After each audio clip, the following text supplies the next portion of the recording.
Wysteria, energy, twister.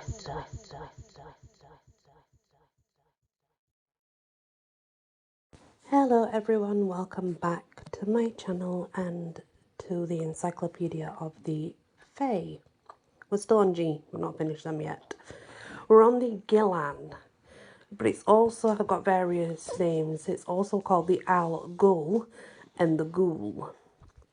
It's from Islamic mythology and it's mentioned in the Quran, two of the genesis of the jinn. The first is divided into 5 classes: the Afrit, Gillan, Jan, Marid, and the Shaitan. In their genus, they are the 4th strongest of the jinn. The Gillan are born the children of Iblis. They have innate magical abilities and are expert shapeshifters. No matter the form they choose to appear in, they will always have hooves rather than feet. They use their shapeshifting to take on the appearance of a beautiful woman, to lure a traveller away from his companions, at which point the Gillan will kill and consume him. Grave robbers, Gillan, live in cemeteries. They are capable of being destroyed, but they must be hit hard enough to be killed with a single blow. A second assault will restore a Gillan to full health. Attack it once, not twice. The Gilidu, also known as the Giliu as well, and dark-haired lad, so a couple of variations of names.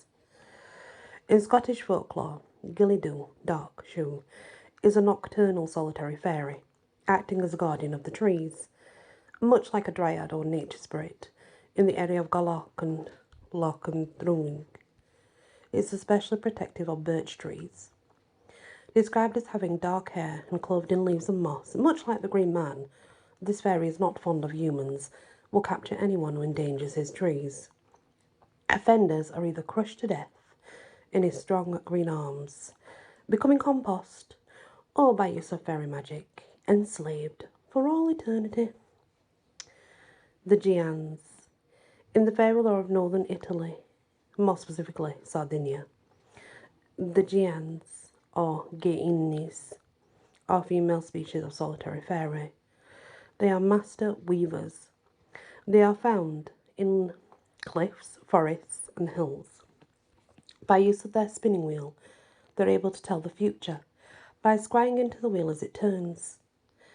They can also divine the location of buried treasures. Shy and fearful of man-made machines, these woodland fae have been known to assist humans. Giant. Obviously, a giant is a giant. But there's also giants that are a species of fairy animal, are common to most of the world's mythologies. Universally described as being larger and taller than a human, be it by a few or by several hundred feet. There the similarity ends. Depending on the culture, region, and reason for having a giant in a tale, these beings come with a wide variety of characteristics, descriptions, and personalities. Giants are being wizened war chiefs capable of leading armies, while others of their species are barely intelligent enough to talk and walk at the same time. Easily outwitted by the simple jacks of folklore.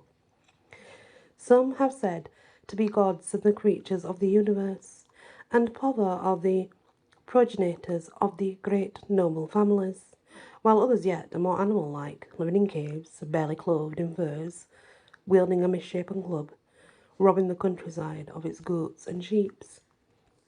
Obviously, usually they have great strength.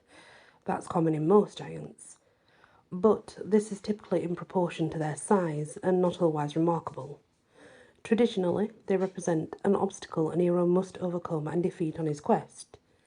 Many tales of characters in them were described as being half giant, where one of its parents was a human. Giants, like the rest of the Fae, are good or evil depending on their motivation. For instance, Paul Bunyan from American folklore is a giant who is helpful to humans, assisting in taming the West and bringing civilization to mankind. Also, like the Fae, many natural landmarks are named after them, for giants are often accredited with having created islands, mountains, rivers, and standing stones. It appears whenever a giant is particularly bloodthirsty, cruel, well then it preys on humans to consume. And it likes to consume their flesh, but usually that's called an ogre. But this would be incorrect. For although the ogre can be gigantic in size, not all are. Most are in fact human size, but monstrous in appearance, due to their physical deformities. Giants play a particular important role in Greek and Norse mythology, representing the force of nature and a violent natural phenomenon. The Ginar, the deceiver, one of the many dwarfs named in the Voluspa. The Gurliguali, in Irish folklore Gurliguali, Stormy Storm, is a fairy in a story very similar to those of a petty fool, Rumpelstiltskin, Tit Tot. According to the story, of his very busy wife worked late into the night. She was anxious over her spinning and weaving of flax. A fairy overheard the wife's distress and offered to do the work for her on one condition. His name, Gurligual, be remembered. The wife agreed, but the fairy disappeared with the spinning. Furthermore, as soon as the fairy was gone from sight, his name was forgotten as well. The wife was afraid of what her family would think, but more fearful of the vengeance of the fairy, whose name she had forgotten. Nervous, she went walking in the field and happened upon a fairy king. But, more importantly, when the king had left, he left a fairy ring.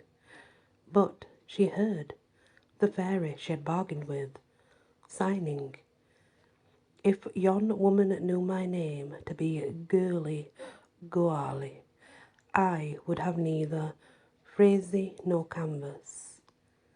The wife happily returned home and waited for the fairy to return with the spinning completed.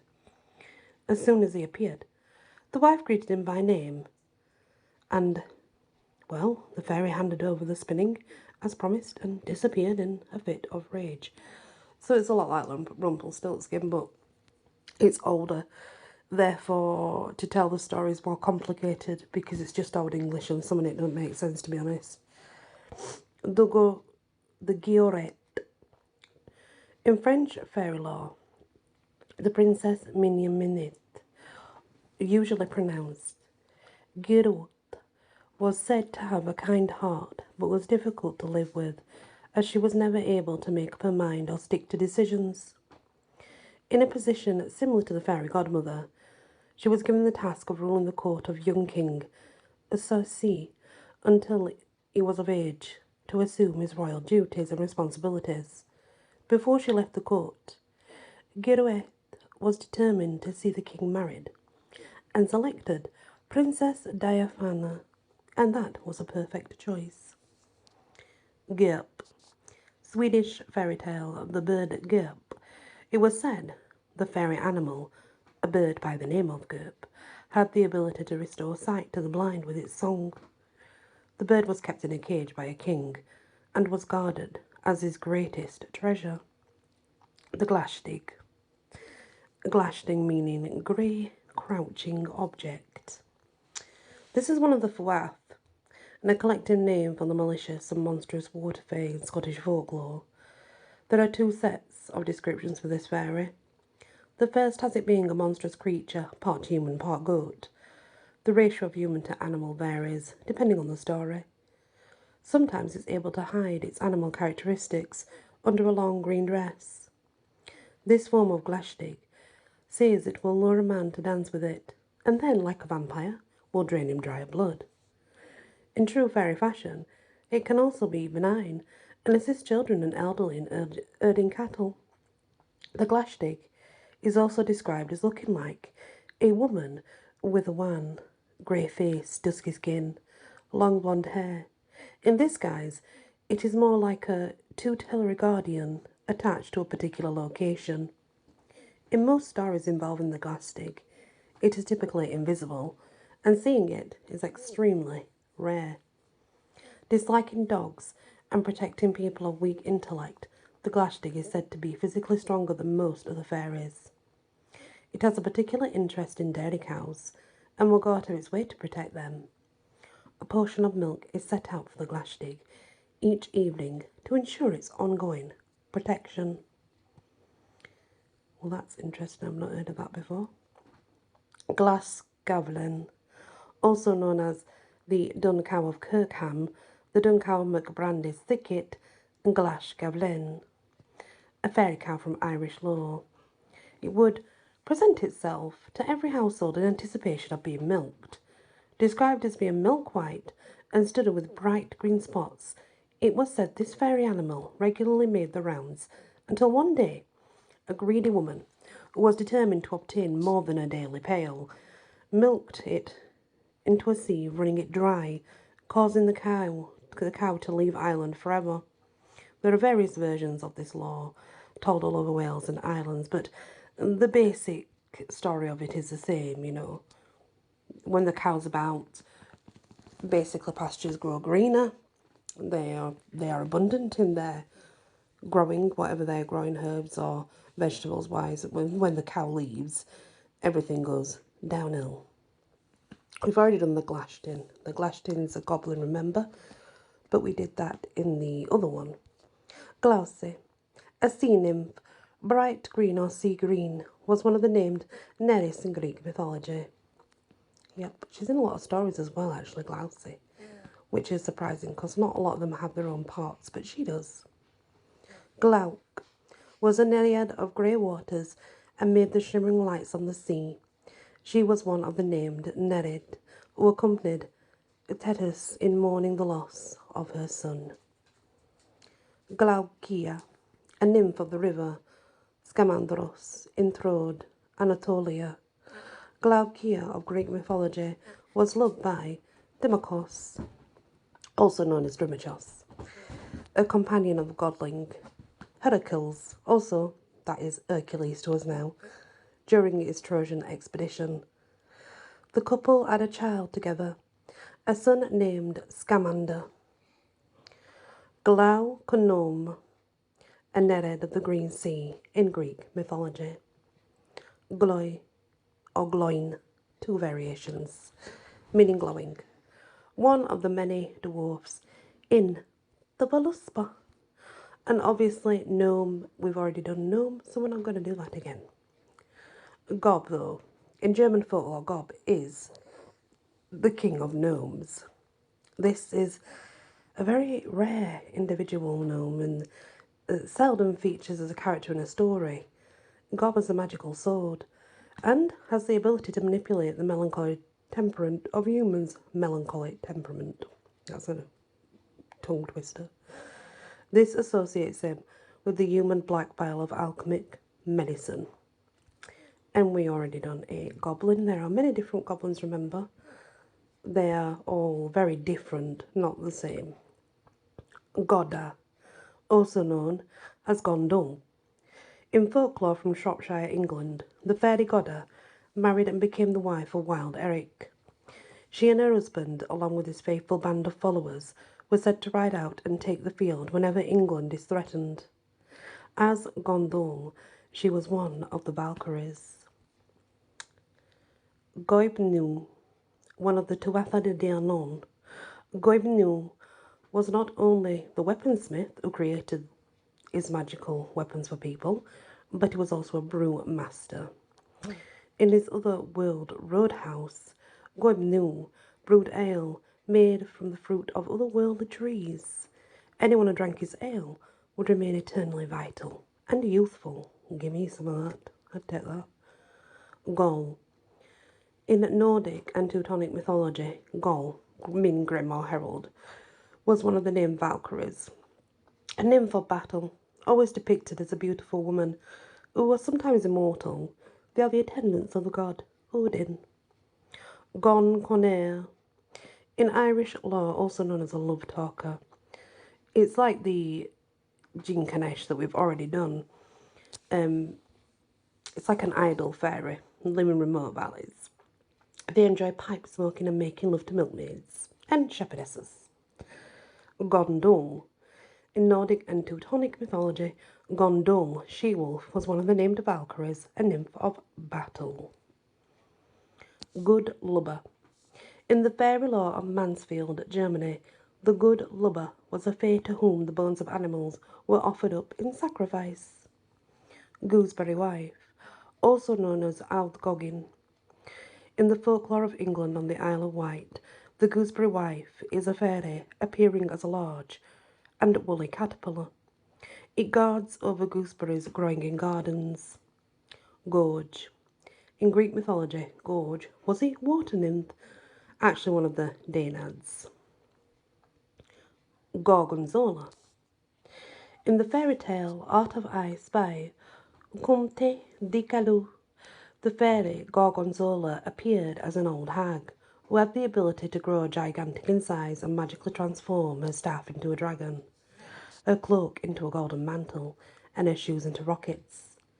Malicious and vengeful by nature, Gorgonzola was known to transform herself into a black cat, sneak into a home, and steal the heart of a person, thereby rendering them loveless and unable to love. Gorgophone. In Greek mythology, Gorgophone, or Gorgophone, was a water nymph and one of the named Daenads. Gorzone. The Wends of Lumberg, Germany, have in their fairy lore a species of subterranean fae they call the Gorzone. Known to borrow bread from humans, portions would be left outside the family's door each night for them. When the Gorzone came by to retrieve their meal, they would show their appreciation by knocking at the window and leaving an extra loaf of bread to show their appreciation. The Grai, also known as the singular Grai, but they're also known as simply crones. They were the grey-haired sea nymphs from the mythology of ancient Greece, and generally now we call them crones, as in, obviously, because they are seen as wise and elderly women who know their stuff when it comes to magic and otherworldly things. Grain. So, hateful goddess. Grania, Grene, Grian, Grain of the bright cheeks, Graian, and Grain of the bright cheeks. They're all different names, but she's basically Grain. A fairy queen from Leinster Island. Grain could mean sun back then when it was made. Holds court in Tipperary on top of Palace Green Hill, also known as Knock Grain. There are numerous stories of Grain, such as one of her turning her father's enemies into badgers. But most of her stories are about her romance elopement and life with a Diarmuid of the Love Spot. Although these tales vary, essentially Grain was promised by her father, King Cormac MacArt, to be married to the head of his bodyguards, Finn MacCool. At the wedding feast, she met and fell hopelessly in love with Diarmuid, and by use of her magical abilities, they were able to escape. For 16 years, they fled MacCool, living outdoors in makeshift camps with their 4 sons. Eventually, the god of love intervened. Finn forgave Grain, and the happy couple were finally able to settle down. Sadly, Diarmuid was soon thereafter killed by a boar while hunting. At first, Grain blamed Finn for his death, but eventually managed to convince her otherwise. Soon thereafter, the couple were finally wed. Le Grand Colin, a famous household fairy from France. Le Grand Colin and his constant companion, a Petit Colin, lived in or on the earth. Normally invisible, this fairy would show its appreciation from time to time by assisting in household chores, very similar to the brownie. Le Grand Colin and his companion enjoy playing ball on the fields of Les Pisans. One of the large standing stones there is said to be his bat planted firmly into the ground. During a moment's annoyance with Petit Colin. Grand Delinely. And it is actually as variations of names. Some people just call it the Grandine, and some people call it the Grandinili, and it's also been called the Somascazo. In Sardinia, Italy, the fairy Grandinili causes whirlwinds. To see him is apparently an omen of misfortune. Grant, also known as Gervase of Tilbury. In British fairy lore, the Grant is a species of fay described as looking like an oddly misshapen little horse walking on its hind legs. Although a fearful sight to behold, it is actually quite friendly and warns humans of impending dangers. Each Grant will attach itself to a particular place, be it meadow or village. When a Grant is sighted, it will be either during the heat of the day or near sunset. If there will be a fire within a day's time, the Grant will run up and down through the streets of the town, getting dogs to chase after it.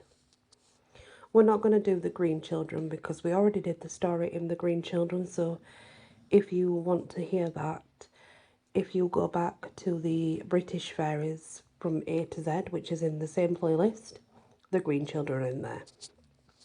Green Coaties. Variations are Tiddy People, Tiddy Man, Yarthkins, Greenies, and the Strangers. In Lincolnshire, Fen County, England, greencoaties were the local euphemistic name given to the Yarthkins fairies, for fear of offending them. They were described as wearing green coats and red caps. The greencoaties were sometimes said to be benevolent like brownies, while at other times they were more akin to the yallery browntail, which you should know what the yallery browntail is, because we have done that one. So we're going to go to gremlins. We have done a bit of the gremlins before, but we're going to do it again anyway because there's a bit more here. But it has a different name, the gremlin. It's also called a spanduli. In England and Germany, the gremlin was originally believed to be a fairy being described as being covered with brownish fur, bearing a malicious grin, sporting stubby terrier-like ears. They range in size from being very small to as tall as a human. Law says once these fairies were able to fly, but have since lost this ability. Strong enough to tear through metal, gremlins are said to have little or need to eat or drink and live in high altitudes. Because they can no longer fly, they despise the fact humans have achieved it, albeit through the use of machines. Nevertheless, the gremlins so resents this, they will sneak aboard airplanes and cause havoc, destroying the plane as it flies. The idea of gremlins sabotaging planes was first recorded by the British Air Force pilots during World War II. Reports were especially persistent from the Photographic Reconnaissance Units PRU of RAF Benson, Wick, and St. Ivel. So it came from the British and it came from our pilots apparently. There are gremlins that do this. Greer, one of the dwarf named in the Voluspa. Grey Man, also known as Fair Leith and Far Leith. The Grey Man is an individual fairy and is greatly feared, as much as there is a special road of Fairhead in Antrim reserved just for him to walk upon.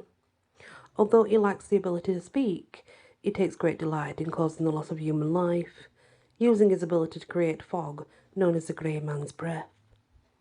This malicious and murderous fog will cause problems for people to see and make their way through.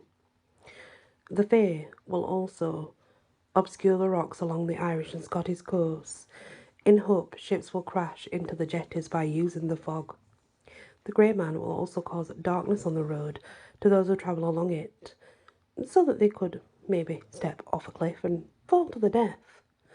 Although the Grey Man can be warded off by the use of holy items, metal, or the sprinkling of holy water, it is only a temporary fix.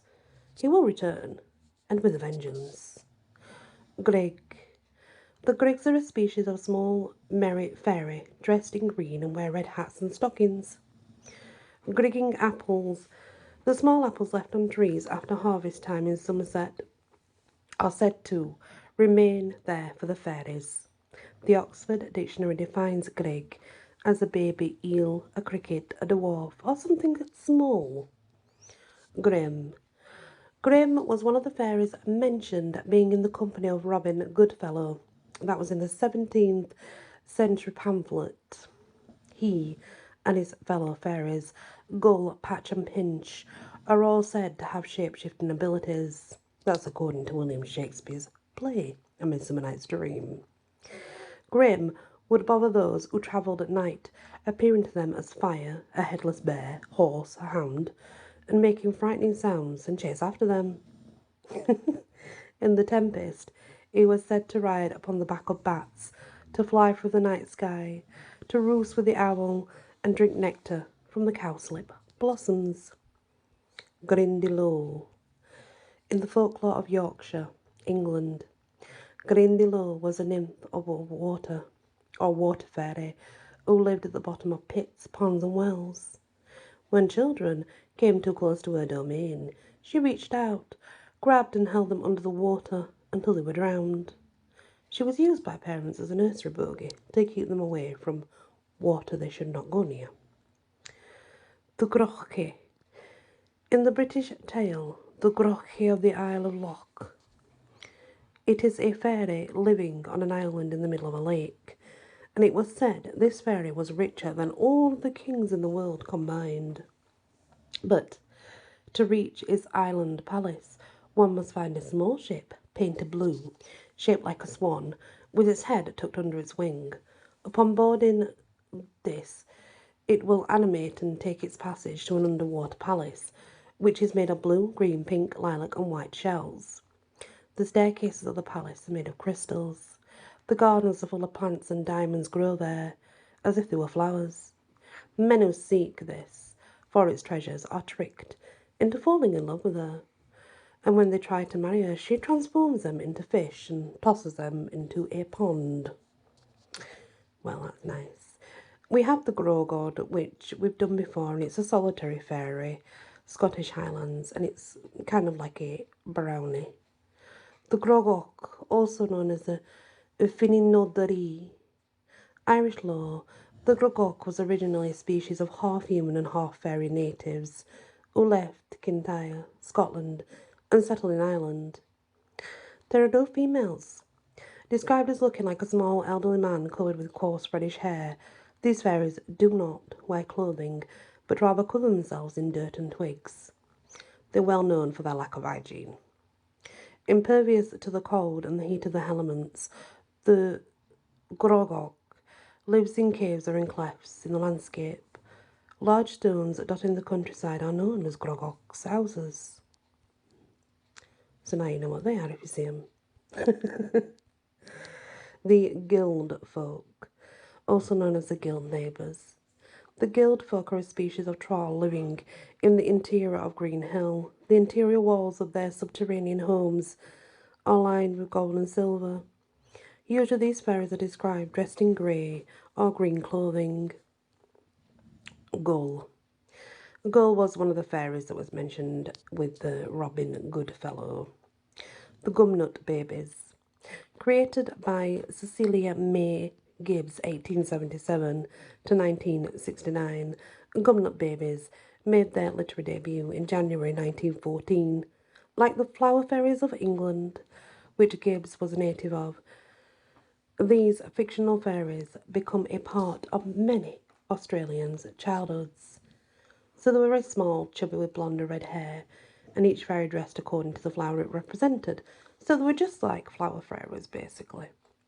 Gunlod, a lonely troll queen from Norse mythology. Gunlod was a guardian of 3 containers of the mead of poetry, which was made for the blood of Cassia or Vassia. The drink bestows poetic skills upon anyone who consumes it. Gun. Gun is a male fairy known to steal children and leave a changeling in their place. Gurus. In Italian fairy lore, the gurus are fairies with some control over the weather. These fae have not been seen in many years, and it's unknown if they are hiding or have simply died out. Gustir, meaning wind, was one of the dwarfs named in the Voluspa.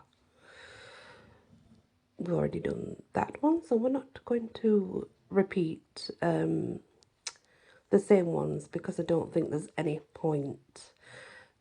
We've done quite a lot in the others, like I say, if you go back, you'll see. Gwen and Nod. Born the son of Nod, the Celtic god of war, Gwynanod, white, leather or white blessed, was fairy king, ruler of goblins, leader of the wild hunt, pack master of Swenawin, and ruler of the other world. Each Beltane he battled for the hand of Creidla, who may actually be his sister. But there's lots of story of Gwynanod that you can find out there. If you research, there are plenty available, I can assure you. And that has brought us to an end with the G's. Well, the fairies in G anyway. When we come back, we'll be able to move on to H and see what that holds for us. Please hit the like, share if you can. If you've not yet subscribed, please consider doing so. And if you wouldn't mind, leave me a comment, because all of that is free and it really helps the channel. Many blessings. Wysteria. Energy. Twister.